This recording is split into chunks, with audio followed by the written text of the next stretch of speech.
खास कार्यक्रम क्रिकेट प्रेडिक्टा में और मैं हूं आपके साथ आयुष। तो T20 वर्ल्ड कप 2024 में ग्रुप स्टेज के सभी मुकाबले समाप्त हो चुके हैं और अब टॉप 8 टीमों की धमाकेदार मुकाबलों की शुरुआत होनी है। सुपर 8 में स्टेज 19 जून से शुरू होगा, जहां पे 4-4 टीमों को 2-2 ग्रुप में बांट दिया गया है। इसमें भारत, ऑस्ट्रेलिया, अफगानिस्तान और बांग्लादेश ग्रुप 1 में है। ग्रुप 2 की अगर बात करें तो इसमें England, West Indies, south Africa और अमेरिका है। अगर आपको यह नहीं पता कि सुपर 8 का फॉर्मेट क्या होता है तो आपको यहां पर यह भी बता देते हैं कि सुपर 8 इसमें टीमों को 4-4 के साथ 2 ग्रुपों में रखा जाता है। सुपर 8 में दोनों ग्रुप की टॉप 2 टीमें सेमीफाइनल में पहुंचने वाली हैं। अब 2 सेमीफाइनल मैच भी होंगे और उसके बाद फिर सेमीफाइनल मैच में जीतने वाली जो टीम है वो आपस में फाइनल मुकाबले को खेलेंगी। तो 29 जून को फाइनल मैच खेला जाना है। इस राउंड से सभी मैच अब वेस्टइंडीज के 4 ग्राउंड्स पर होने हैं।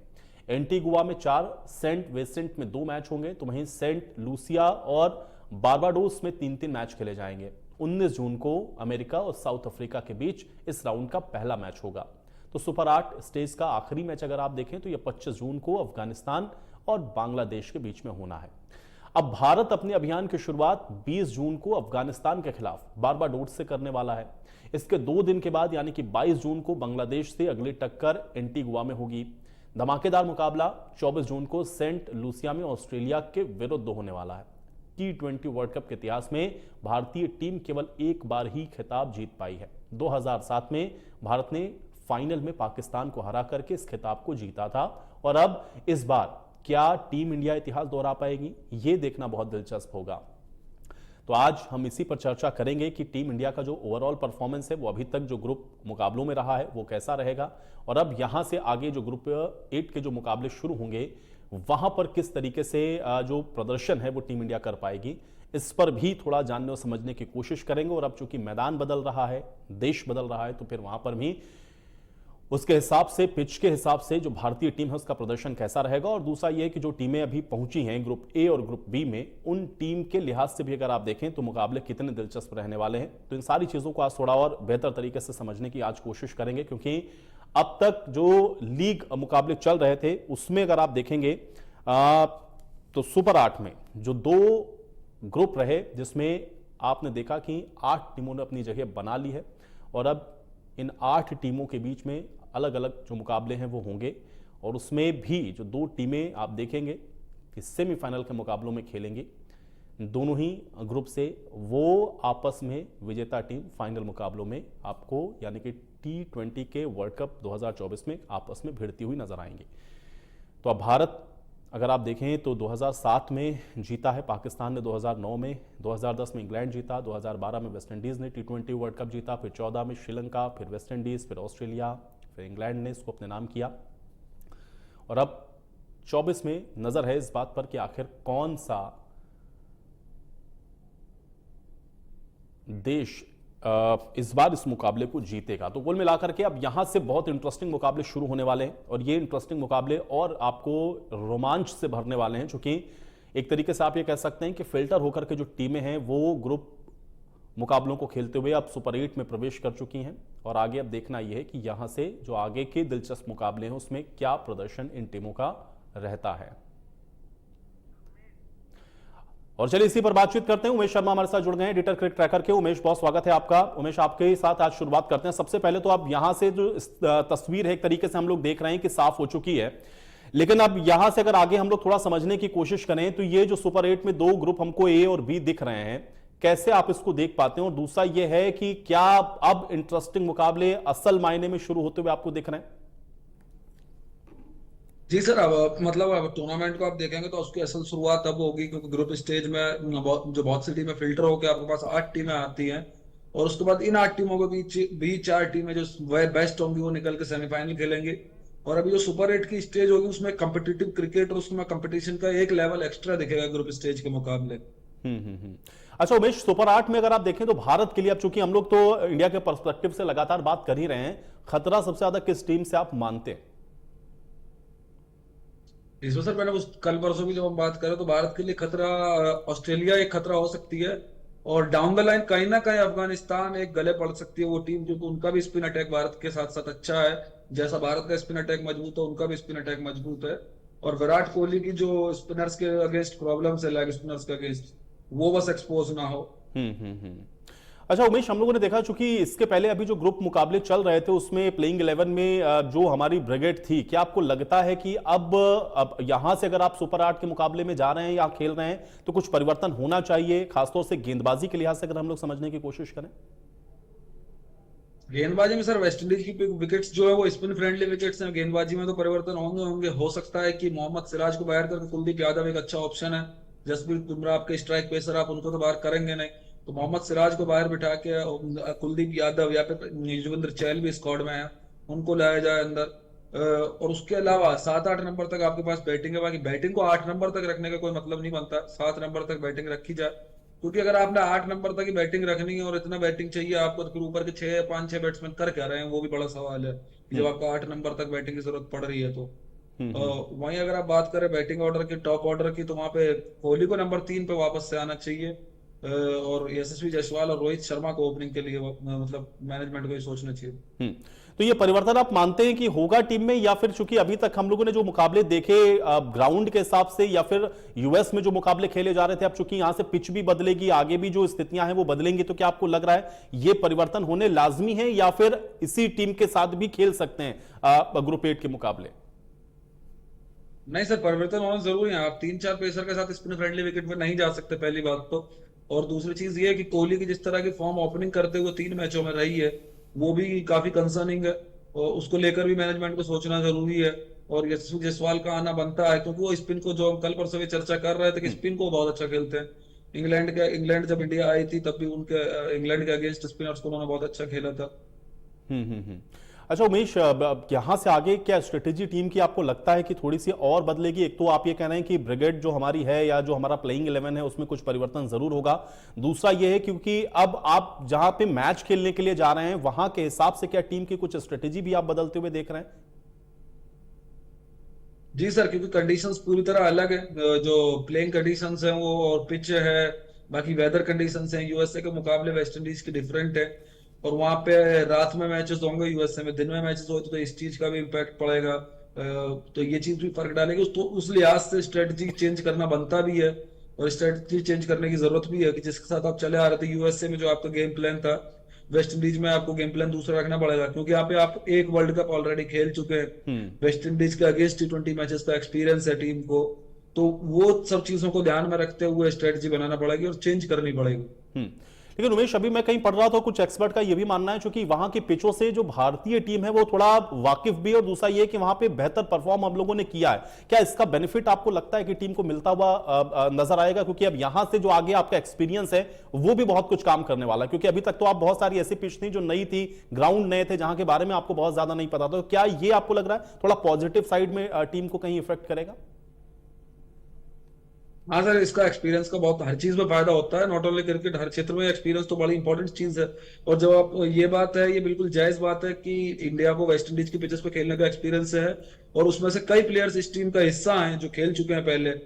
पिछले साल अनफॉर्चुनेटली हार्दिक पांड्या की कैप्टनसी में हम T20I सीरीज हार गए थे वेस्ट इंडीज से। लेकिन एक एक्सपीरियंस तो एक्सपीरियंस होता है कि आप खेले हुए हैं, आपको विकेट्स का अंदाजा है कि बॉल स्पिन कितना होती है, पेस को कितनी हेल्प है, उधर स्पिनर्स को कितनी हेल्प है, बैटर्स क्या कर सकते हैं। जब ये सारे फैक्टर्स आपको पता होते हैं ना, तो फिर आपको एक स्ट्रेटजी बनाने में, गेम प्लान बनाने में बहुत मतलब हेल्प मिलती है, अगर आपके पास एक्सपीरियंस है इन सब चीजों का। अच्छा, ये कुलदीप यादव, युजवेंद्र चहल को लेकर के आपका खुद का स्टैंस क्या है? आपको क्या लगता है कि क्या इनको हिस्सा बनाना जरूरी है, या कुछ और ऑप्शन भी आपके माइंड में है जो आपको लगता है कि उसको एक बार ट्राई कर सकती है टीम इंडिया? क्योंकि यहां से आगे अब मुझे नहीं लगता है कि किसी भी तरह के कोई खामी अगर है तो उसकी कोई गुंजाइश बचती, क्योंकि यहां से अगर आप कुछ भी गलती करते हैं तो सीधे इफेक्ट करेगा, क्योंकि यहां से मुकाबले बड़े इंटरेस्टिंग हो रहे हैं। तो क्या ये दोनों प्लेयर आपको लगता है बहुत जरूरी है, या इसके अलावा भी कुछ आपको नजर आता है तब्दीली हो जाए टीम में?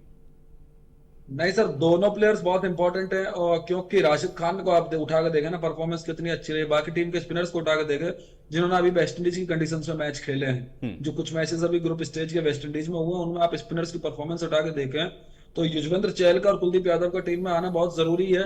दूसरी चीज ये कि मेरे को ये चीज 3-4 एडिशन से समझ से बाहर है कि कुलदीप यादव को आपने 2 वर्ल्ड कप स्क्वाड में लिया और वो दोनों वर्ल्ड कप सिर्फ बेंच पे बैठ के और घूम के आप ले आए। 2022 के वर्ल्ड कप में जब आदिल राशिद, शादाब खान सबको विकेट मिल रहे थे लेग स्पिनर्स को, ऑस्ट्रेलियन कंडीशंस में स्पिनर्स हेल्प ले रहे थे, उस मौके पे इंडियन मैनेजमेंट युजवेंद्र चहल को एक भी गेम नहीं देता है पूरे वर्ल्ड कप में। That was out of question, क्योंकि उस टाइम कर क्या रहे थे आप, सारी टीमों का लेग स्पिनर, आदिल राशिद हो चाहे शादाब खान हो और बाकी लेग स्पिनर्स थे, उनको विकेट्स मिल रहे हैं। और आप देखें उठा के सूर्य कुमार यादव को सेमीफाइनल में आदिल राशिद ने ही आउट किया था। तो ये सब चीजें टीम मैनेजमेंट को ध्यान में रखनी चाहिए। अगर आपने किसी प्लेयर को लिया तो उससे काम लेना सीखना आना चाहिए आपको। नहीं तो उमेश, इसका कारण आपने क्या एनालिसिस किया? क्योंकि अगर आपके पास एक बेहतर खिलाड़ी है और दूसरा खिलाड़ी जिसको आप लेकर के गए हैं वो कंटिन्यूअस अगर बेहतर प्रदर्शन नहीं कर पा रहा है तो उस ऑप्शन को आप यूज क्यों नहीं कर पा रहे हैं? इसका एनालिसिस क्या कहता है आपका? इसका कारण क्या हो सकता है फिर? क्योंकि लेकर तो आप जा रहे हैं उनको। सर चक्कर ये है कि अगर हम लोग प्लेयर को मौका देंगे तो वो ग्राउंड पे ही परफॉर्म करेगा ना, कोई घर में बैठ के तो रन या विकेट नहीं ले लेगा। वही अहमद सजाद वाली बात है जो उन्होंने शाहिद अफरीदी को भी ऑन एयर बोली थी एक दफा, कि आप बंदे को मौका तो देना गेम में आने का, तब तो वो घर पे बैठ के ड्रेसिंग रूम में बैठ के थोड़े रिकॉर्ड्स बना लेगा या कुछ रन बना लेगा या विकेट ले लेगा। तो इंपॉर्टेंट ये है कि जब आपके पास कंसिस्टेंट कोई प्लेयर परफॉर्म नहीं कर रहा है, चले परफॉर्म कर भी रहा है, कंडीशंस क्या डिमांड कर रही है वो इंपॉर्टेंट है। आप ये इस तरह नहीं चल सकते कि भाई ये तो नाम पे ऑटोमेटिक सिलेक्शन है, नाम कि भाई मोहम्मद सिराज है तो ऑटोमेटिक सिलेक्शन है, कोई किसी का भी ऑटोमेटिक सिलेक्शन नहीं होना चाहिए। आप देखे पैट कमिंस बाहर बैठे हैं ऑस्ट्रेलिया में, जब उनको जब लगा कि प्लेइंग 11 से पैट कमिंस की रिक्वायरमेंट नहीं बन रही तो पैट कमिंस को वर्ल्ड चैंपियन कैप्टन बाहर बैठा है एज अ प्लेयर, क्योंकि वो खेल रहा है, दूसरा प्लेयर कैप्टन है मिचेल मार्श। तो ये चीजें ब्रेव कॉल्स लेना इंडियन मैनेजमेंट और अभी सब कॉन्टिनेंट की जो टीमें हैं ना, अब ये ब्रेव कॉल्स नहीं ले पा रही हैं, मतलब अभी इनको टाइम लग रहा है कि ब्रेव कॉल्स कैसे ली जाती है, बड़े प्लेयर को कैसे बाहर बिठाया जाता है, या तो इनको बहाना करने पड़ते हैं कि ड्रॉप है, इंजरी है। दूसरी टीमों को जो बाहर की आप सीना कंट्रीज उठा के देख ले, south Africa, England, New Zealand, Australia, ये कोई एक्सक्यूज नहीं करते कि भाई ड्रॉप किया हमें। जेम्स एंडरसन तक ड्रॉप हुए थे सर एक टेस्ट सीरीज में पिछले साल एसेस में। नहीं तो उमेश, आपको लग रहा है कि इस चीज से निकल पाएंगे? क्योंकि कल भी आप इस चीज को बता रहे थे और आपने बड़ा डिटेल में इस चीज को बताया कि भाई कुछ प्लेयर्स ऐसे हैं, या हम लोग क्या एक तरीके से ये कहते हैं ना कि हम प्लेयर्स को बिल्कुल एक तो सेंटिमेंट इमोशंस के साथ जुड़ जाते हैं, दूसरा ये इतना बड़ा हो जाते हैं कि वो खेल से भी बड़े कभी कभी हम लोगों को दिखने लगते हैं। क्या उसके लिए टीम आपको तैयार है? सिलेक्टर्स आपको लगता है कि तैयार है उस प्रेशर को झेलने के लिए? सर दूसरी चीज है कि सिर्फ सेलेक्टर्स को तैयार होना, किसी और को तैयार नहीं होना है ब्रेव कॉल्स के लिए। सेलेक्टर्स को तैयार होना पड़ेगा, उनको हार्ड कॉल्स लेनी पड़ेंगी, फिर चाहे उनको सोशल मीडिया के इस डर से निकलना होगा कि यार लोग हमें घेर लेंगे, लोग हमें ये बोलेंगे कि यार सोशल मीडिया पे क्रिटिसिज्म होगा, ये होगा। नहीं, अगर टीम अच्छा परफॉर्म करेगी तो वही सोशल मीडिया आपकी तारीफ भी करेगा। ब्रेव कॉल्स लेकर तो देखें ना, ब्रेव कॉल्स क्योंकि लेना सबके बस का रोग नहीं है। चक्कर ये है, अब ये चीज देखा, अगर जो चीज इंग्लैंड ने जेम्स एंडरसन को मतलब ड्रॉप किया था पिछले साल एक ऐसे टेस्ट से, तो बाकी अगर ये इंडिया में इतने लेवल के किसी प्लेयर के साथ होता तो हाय तौबा मच चुकी होती सोशल मीडिया पे। 600 विकेट, 600 से ऊपर विकेट है उसका, लगभग 700 विकेट है, और उस प्लेयर को आपने ड्रॉप कर दिया। लेकिन वो डिसीजन था मैनेजमेंट का और रिटायर तक करवा दिया उन्होंने। तो भाई कब तक खींचोगे? तो किसी नए के लिए भी जगह, तो जेम्स एंडरसन ने रिटायरमेंट भी अनाउंस कर दी। तो ये चीजें इंडिया को भी सीखने की जरूरत। अच्छा उमेश, बैटिंग लाइनअप में आपको लगता है या ओपनिंग से लेकर के हम लोग लास्ट तक देखें तो आपको लग रहा है कि वहां पर भी प्लेइंग 11 में कुछ परिवर्तन हो सकता है?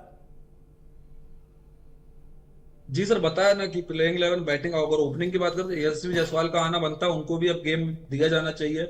सुपर 8 है, इंपॉर्टेंट है और बहुत अच्छे बैटर हैं, यंग बैटर हैं, एग्रेसिव अप्रोच के साथ खेलते हैं। और उसके अलावा जिस तरह से वो प्लेयर स्पिनर्स को खेलेंगे कैरेबियन कंडीशंस में, यशस्वी जायसवाल बहुत ही प्रोडक्टिव आपके लिए साबित होंगे एज अ बैट्समैन। और कोहली को नंबर 3 पर आप लेकर आए तो शायद अब वही कोहली की एक नॉर्मल फॉर्म देख पाए, कोहली की परफॉर्मेंसेस देख पाए जिस लेवल के, जितने बड़े वो प्लेयर हैं। अच्छा, अभी दोनों ग्रुप को अगर हम लोग देखें तो खासतौर से आपको क्या लग रहा है जो मुकाबला है सेमीफाइनल का, वो कौन कौन सी टीमें आपको दिख रही हैं? कि क्योंकि अफगानिस्तान को आप बार बार कह रहे हैं कि वो चौंका सकता है, लेकिन उसके बावजूद भी जो 4 टीमें हम लोग देख पा रहे हैं उसमें क्या लग रहा है आपको कि दो कौन सी हैं जो सेमीफाइनल खेल रही हैं? सर ग्रुप अगर 1 से बात करेंगे तो मुझे लग रहा है कि मैं अफगानिस्तान और इंडिया के साथ जाना चाहूंगा ग्रुप 1 से, इंडिया और अफगानिस्तान।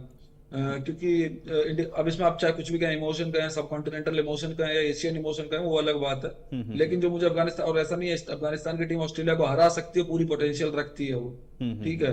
उसके तो अलावा उमेश, इंडिया उसके कुछ फ्रेंड्स बड़े कारण उधर बताएं से ना, अगर थोड़ा मैं बात दर्शकों के लिए भी आसानी हो कि ये अफगानिस्तान की टीम को अगर आप बार बार ये कहते हैं कि ये चौंका सकती है और बेहतर खेलती हुई आई है, उसके कुछ ऐसे एक्स फैक्टर बताएं जिससे ये लगेगी ऑस्ट्रेलिया जैसी टीम है चूंकि आपके सामने। सर इसका हम्म। सर इसका मैं फैक्टर बताता हूँ आपको। इस ग्रुप स्टेज का जो लीडिंग रन स्कोरर है, हम्म। हाईएस्ट रन स्कोरर है रहमानुल्लाह गुरबाज, हम्म। 167 रन हम्म। अफगानिस्तान से। हम्म। ठीक है। जो हाईएस्ट विकेट टेकर है फजल हक फारूकी, 12 विकेट हम्म। अफगानिस्तान का। बाकी जितने भी छोटे मोटे स्टेट्स आप देख लें, best batting average, best strike rate, और हर जगह अफगानिस्तान के 1 से 2 बंदे बैठे हुए हर टॉप 5 में, हर स्टेट के टॉप 5 में, चाहे वो बॉलिंग एवरेज हो, बैटिंग एवरेज हो। तो ये चीज देखें आप, क्योंकि उनके प्लेयर्स उनके डिपार्टमेंट्स में कितनी अच्छी परफॉर्मेंस कर रहे हैं। हर डिपार्टमेंट में, बैटिंग डिपार्टमेंट देख ले उनका, अगर आज गुरबाज परफॉर्म नहीं कर रहा है तो जादरान करेगा या फिर अजमतुल्लाह उमरजाई करेगा, एक जना परफॉर्म करेगा। बॉलिंग में आज फजल हक फारूकी परफॉर्म नहीं कर पा रहा है, बाय एनी चांस उसका दिन नहीं है, तो नबीन उलक आगे स्टेप अप करेगा, राशिद खान खुद बॉलिंग में स्टेप अप करेगा। तो ये बंदे हैं। और उसके अलावा आप इनके ऑलराउंडर्स देख लें, मोहम्मद नबी, वो कितना बड़ा खिलाड़ी है, वो कितना एक्सपीरियंस खिलाड़ी है। आप ये चीज देखें, उसने आज तक एक भी अफगानिस्तान का मैच मिस नहीं किया है मोहम्मद नबी ने। तो उसके अलावा आप उनकी फील्डिंग देखें, पापुआ न्यू गिनी वाले मैच में 3-3 रन आउट उन्होंने किए, तो वो कितने इंपॉर्टेंट फैक्टर है। और ग्रुप बी में तो क्या ये सब की वजह से मैं कह रहा हूँ कि ऑस्ट्रेलिया, नहीं अगर नहीं, ठीक ऑस्ट्रेलिया को है, हरा मुझे देती लगता है कि अफगानिस्तान, आपने तो बहुत कोई बेहतर तरीके से दर्शकों को समझा दिया है, लेकिन ग्रुप बी में आपको क्या लग रहा है कि क्या हो सकता है वहां पर? ग्रुप बी में सर साउथ अफ्रीका मुझे सबसे पहली टीम जाती हुई दिख रही है। और उसके अलावा ग्रुप बी में जो बाकी टीमें हैं उसमें अगर बात करें तो उसके अलावा मैं एक टीम को लेकर श्योर नहीं, क्योंकि ग्रुप बी में थोड़ी सी जो ग्रुप 2 है उसमें थोड़ी टक्कर थोड़ी कड़ी है। एक टीम साउथ अफ्रीका, मेरी 3 टीमें श्योर है कि इंडिया, साउथ अफ्रीका, अफगानिस्तान। चौथी टीम का देखते हैं ग्रुप बी में से, ग्रुप 2 में से कौन आता है। अच्छा, अफगानिस्तान के साथ भारत को भी आपको लगता है कि कुछ अलर्ट रहने की जरूरत है, या कुछ खिलाड़ी जिनसे भारत को भी कम से कम कुछ आपको लगता है कि स्ट्रेटेजी वाइज आपको कुछ परिवर्तन करना चाहिए, या आप समझें, क्योंकि जब आप ये बता रहे हैं कि भाई बेहतर खेलते हुए वो नजर आ रहे हैं, तो उसी ग्रुप में आप भी हैं, कि भारत के लिए क्या चुनौती पेश कर सकती है अफगानिस्तान की टीम? सर भारत के लिए स्पिन अटैक उनका चुनौती हो सकता है। जिस तरह से कोहली को लेग स्पिनर्स का अगेंस्ट संघर्ष करते हुए कई बार देखा गया है, लेग स्पिनर्स के सामने वो कई बार आउट भी हुए हैं। उसके अलावा रोहित शर्मा लेग स्पिनर्स के सामने, उनको भी थोड़ी सी प्रॉब्लम होती है, वो थोड़ा फंसते हैं खेलने में। और वहीं फिर उसके अलावा जो आपके जो नयापन है, फजल हक फारूकी की जो फॉर्म है टॉप ऑर्डर को प्रॉब्लमेटिक हो सकती है इंडियन टॉप ऑर्डर के। इंडियन टॉप ऑर्डर के लिए फजल हक फारूकी की जो फॉर्म है, अभी 12 विकेट लेकर वो टॉप विकेट टेकर है। तो ये सब चीजें जो अफगानिस्तान की तरफ से इंडिया को एक चैलेंज प्रोड्यूस कर सकती हैं। तो वहीं दूसरी तरफ आप देख लेना, ग्रुप टी में कितनी अच्छी टीम है आपके पास, वेस्ट इंडीज है, इंग्लैंड है। तो वहां से आपके पास वेस्ट इंडीज है, इंग्लैंड, मतलब ऑस्ट्रेलिया तो जाए, मतलब सॉरी साउथ अफ्रीका तो जा ही रही है, मतलब जो मैंने मतलब अपना ओपिनियन बताया। उसके अलावा दूसरी टीम में वेस्ट इंडीज को मान रहा हूँ, इंग्लैंड भी मुझे पहुंचती हुई नहीं दिखाई दे रही। लेकिन उमेश, अगर अगर मैं अपना पॉइंट ऑफ व्यू रखूं तो मुझे ऑस्ट्रेलिया और खासतौर से साउथ अफ्रीका, ये दो टीमें हमेशा से ऐसा लगता है, और खासतौर से जब भी हम लोग वर्ल्ड कप के मुकाबले देखते हैं ना, तो मुझे बहुत ज्यादा ऐसा लगता है कि ये प्रबल दावेदार के तौर पर होती हैं। तो क्या आपको लग रहा है कि इन दोनों टीमों से भी एक बड़ा खतरा है? कम से कम ऑस्ट्रेलिया, तो आपको उसके साथ तो मैच खेलना ही है, ये एक बड़ा खतरा आप मानते हैं टीम के लिए? क्योंकि वो हमेशा हम लोग देखते हैं कि जब इस तरह के मुकाबले शुरू होते हैं, जब मेन मैचेस शुरू होते हैं या सेमीफाइनल तक आप पहुंचते हैं, तो ये अक्सर भारतीय टीम के लिए एक, मैं ये कहूं कि काल बन जाती है। तो क्या आप इसको इस तरीके से देखते हैं? बिल्कुल सर, ऑस्ट्रेलिया आपके लिए एक बहुत बड़ा चैलेंज है। मैं आपको एक स्टैट बताता हूं कि जब जब इंडिया ने ऑस्ट्रेलिया को नॉकआउट मैचेस में हराया है, उस टूर्नामेंट में इंडिया ने टाइटल जीता है, मतलब ट्रॉफी जीत के निकली है। 83 का वर्ल्ड कप आप उठाएं, इंडिया ने ऑस्ट्रेलिया को हराया था उस टूर्नामेंट में, ग्रुप मैच में हराया था, लेकिन और एंड में इंडिया वो टूर्नामेंट जीत के गई थी। ठीक है। 2007 में इंडिया ने ऑस्ट्रेलिया को सेमीफाइनल में हराया था T20 वर्ल्ड कप के जी। ठीक है, इंडिया वो ट्रॉफी जीत गई थी। 2011 में इंडिया ने क्वार्टर फाइनल में ऑस्ट्रेलिया को हराया था, 2011 का वर्ल्ड कप इंडियन टीम जीती थी। यानी कि इंडिया के लिए आप देखें कि ऑस्ट्रेलिया कितना बड़ा फैक्टर है। ऑस्ट्रेलिया को क्वार्टर फाइनल से बाहर कर दो, बाकी टीमें इंडिया के उतना प्रॉब्लम नहीं बन सकती इंडिया के लिए। ये चीज इससे पता चलती है 3 बार के तीनों ट्रॉफी से आपके। और साउथ अफ्रीका को कैसे देखते हैं आप? वो भी बड़ा चैलेंज हो सकता है अगर उधर से जीत करके आ जाते हैं, कहीं फाइनल मैच में आप पहुंचते हैं तो। साउथ अफ्रीका सर बड़ा चैलेंज है, साउथ अफ्रीका सर बड़ा चैलेंज है, लेकिन मुझे उनके साथ एक सिंपैथी हमेशा हर टूर्नामेंट में रहती है। मेरे को एक चीज उनके बारे में, जो मेरे ही नहीं, मेरे जो हमसे सीनियर्स भी जो करके चले गए काम, उनकी भी यही कंफ्यूजन रही कि यार इनका नॉकआउट्स में आके दम क्यों फूल जाता। पूरे टूर्नामेंट वो ये वो टीम है कि जिसको आप 50 मैच जीतने को बोलेंगे 49 जीत जाएंगे और 50वें मैच में जीतते जीतते हार जाएंगे। तो प्रेशर ये वो आपको टीम लगता है है, कि मतलब हैंडल नहीं वाकई कर में पाते? इनका प्रेशर हैंडल नहीं हो पाता क्या? बिल्कुल हम्म, बिल्कुल सर, प्रेशर में दिक्कत है। प्रेशर में ये लोग, मतलब आप देखें नीदरलैंड से भी हार गए थे पिछले टूर्नामेंट में 2022 में, जो कि मतलब अच्छी फॉर्म में दिख रहे थे, इंडिया को हरा कर आए थे और सब चीज चल रही थी बढ़िया, और उसमें टूर्नामेंट में नीदरलैंड से हार गए। तो प्रेशर जो हैंडल है या फिर जो चोकर्स वाला टैग जो इनके साथ चलता है, कहीं ना कहीं वो प्लेयर्स के दिमाग में रहता होगा, मुझे पता नहीं क्या है, वही दिक्कत मुझे लग रहा है कि प्लेयर्स के दिमाग में वो टैग रहता होगा कि यार ये टैग हटाना है, टैग हटाना है। उस चक्कर में कई बार अंडर परफॉर्म बड़े मैचेस में कर जाते हैं लोग। अच्छा उमेश, आखिरी सवाल ये है, 2007 की तरह क्या ट्रॉफी जीतती हुई टीम इंडिया आपको क्या लग रहा है, चांसेस कितने हैं और क्या एकदम बैलेंस है हमारी टीम? सर चांसेस तो पूरे हैं और टीम भी अच्छी खासी बैलेंस है, और अगर आप हम नहीं भी बैलेंस बोलेंगे तो यही है अपने पास। बीच टूर्नामेंट में तो हमारे पास कोई ऑप्शन है नहीं। तो कुल मिला के अभी टीम अच्छी है और परफॉर्मेंस अच्छी चल रही है, फॉर्म में अच्छी है। और 2007 वाली जो है, हमको लग रहा है कि वो चीज कि बस वो 2023 रिपीट ना हो, 7 ही रिपीट हो तो अच्छा है, 7 या 11 ही रिपीट हो। मैं तो चाहता हूँ कि सुपर 8 में आप एक मैच हार के सेमीफाइनल में चले जाएं, पर यार उधर जाके ना हारे सेमीफाइनल फाइनल में। ऑस्ट्रेलिया को बाहर करना होगा बस उमेश, आपको ऐसा लगता है? हाँ वही ऑस्ट्रेलिया, हाँ मुझे भी वही सर, ऑस्ट्रेलिया को बाहर कर दे, बाकी वो टीमें आपके लिए दिक्कत नहीं है। बाकी टीमें वो प्रेशर, वो उन पे भी प्रेशर उतना ही रहता है। ऑस्ट्रेलिया पता नहीं वो प्रेशर में ज्यादा अच्छे खेलने लगते हैं। ग्लेन मैक्सवेल को उठा के देख लें, उस दिन पिछले वर्ल्ड कप में वो आपने भी वो इनिंग देखी होगी कि 7 विकेट गिर गए थे जी 91 रन पे, और वो वहां से अकेला डबल हंड्रेड मार के जिता के ले गए। तो ये वो इसीलिए मैंने प्लेयर्स उमेश पता कहा नहीं ना, वो प्रेशर ज्यादा दिया जाता मुझे तो है। ऑस्ट्रेलिया की टीम भारतीय टीम के लिए कम से कम इन मुकाबलों में काल जैसी दिखती, इसीलिए मैंने कहा, और इसलिए मैं आपका भी बिल्कुल सर, ओपिनियन बिल्कुल चाह रहा था। बहुत शुक्रिया उमेश हमारे साथ जुड़ने ये के लिए। यकीनन यही चीज। जी जी जी उमेश, बहुत शुक्रिया हमारे साथ जुड़ने के लिए, इस एक्सपर्ट कमेंट के लिए। और हालांकि आप देखेंगे यहाँ से आगे जो सुपर 8 के जो मुकाबले शुरू होंगे वो जाहिर है कि बड़े इंटरेस्टिंग होंगे, और देखना यह है कि यहाँ पर अब जो मैचेस शुरू होंगे उसमें टीमों की परफॉर्मेंस क्या होती है। आज इस खास पेशकश में मेरे साथ फिलहाल इतना है।